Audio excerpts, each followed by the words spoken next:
অসাধারণ লাগছে। এটা মানে এই ভাষা কিভাবে প্রকাশ করব আমার আসলে জানা নেই।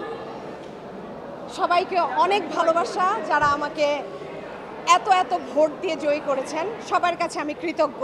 সবার জন্য আমার অনেক ভালোবাসা। শিল্পীদের কল্যাণের মর্যাদায় আমি সব সময় পাশে ছিলাম, পাশে আছি, থাকবো। আর এখন তো দায়িত্ব অনেক বেড়ে গেল।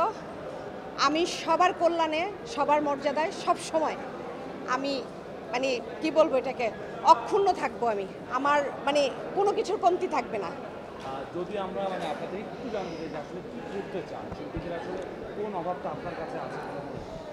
শিল্পীদের আইন ও কল্যাণে মানে আপনার আমাদের যে সাংগঠনিক কর্মকাণ্ডে যদি কোনো প্রবলেম হয় বা কোনো সমস্যা হয়, এটার জন্য যত কিছু আইনি পদক্ষেপ নেওয়া দরকার সেটা আমি নিব। আর আমাদের ইতিমধ্যে মানে পূর্বে আমাদের লিগ্যাল উইংস অ্যাক্টর সিকিউরিটির করা আছে, সেটা যাতে আরও মানে জোরদার হয়, আরও ভালো হয়, এবং ওইখানে যাতে আরও ভালো ভালো আইনজীবী মানে অ্যাড করে আমি আমার শিল্পীদের, আমার সহকর্মীদের মানে হেল্প করতে পারি, সাহায্য করতে পারি। এটাই আমার কল্পনা, এটা আমার স্বপ্ন। ব্যস্ততা, যেহেতু আমি একজন অভিনেত্রী, অভিনয় করি, আমার ব্যস্ততা কাজ নিয়ে, নাটক নিয়ে। আমি এখন বর্তমানে আমার 3টা সিরিয়াল চলছে, আর বেশ কিছু সিঙ্গেল নাটকে কাজ করছি। সবাই আমার জন্য দোয়া করবেন, আমি যাতে আরও ভালো ভালো কাজ করতে পারি।